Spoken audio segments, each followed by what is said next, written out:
সামনেই ব্যস্ত সূচি বাংলাদেশ এ দল ও এইচপি দলের। এমার্জিং এশিয়া কাপের সাথে রয়েছে 3টি পূর্ণাঙ্গ সিরিজ। ব্যস্ত সূচি সামনে রেখেই শুরু হয়েছে বাংলাদেশ টাইগার্স ও এইচপি দলের অনুশীলন ক্যাম্প। নির্বাচক রাজ্জাক জানান কিছুদিনের মধ্যেই তাদের সাথে যোগ দেবেন এ দলের ক্রিকেটাররাও।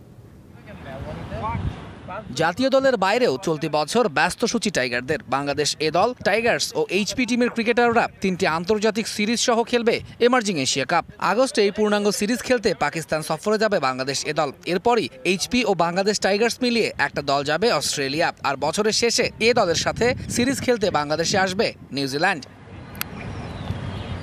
এসব সিরিজ সামনে রেখেই অনুশীলন ক্যাম্প শুরু হয়েছে বাংলাদেশ টাইগার্স ও এইচপি দলের। নির্বাচক আব্দুর রাজ্জাক জানান কিছুদিনের মধ্যেই তাদের সাথে যোগ দেবে এ দলের ক্রিকেটাররাও। টাইগার্সের যে আমাদের যে স্কোয়াডটা হয়েছে, যেহেতু টেস্ট ম্যাচ সামনে আছে, তো ওইটাকে বেজ করে কিছু একটা গ্রুপ এখন করছে। বাট এখানে কিন্তু আরও 30-35 জনের মতো একটা বড় লিস্ট আমাদের রয়েছে এবং টাইম টু টাইম ওরাও সবাই এসে জয়েন করবে টাইগার্সের সাথে।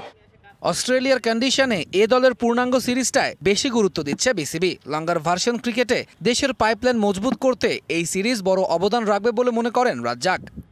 এই একটা বড় সুযোগ যে অস্ট্রেলিয়ান কন্ডিশনে খেলা, তো তাহলে আসলে প্লেয়ারদের জন্য সুবিধা হবে যদি এর পরবর্তীতে যদি আমাদের অস্ট্রেলিয়া ট্যুর হয়, অথবা মানে ক্রিকেটের সাথে, বিকজ ওদের কন্ডিশনটা যে টাইপের থাকে ওই কন্ডিশনে ভালো খেলতে পারলে আসলে আমার মনে হয় যে কোনো কন্ডিশনে আসলে ভালো করা খুব ইজি হয়ে যায় প্লেয়ারদের জন্য।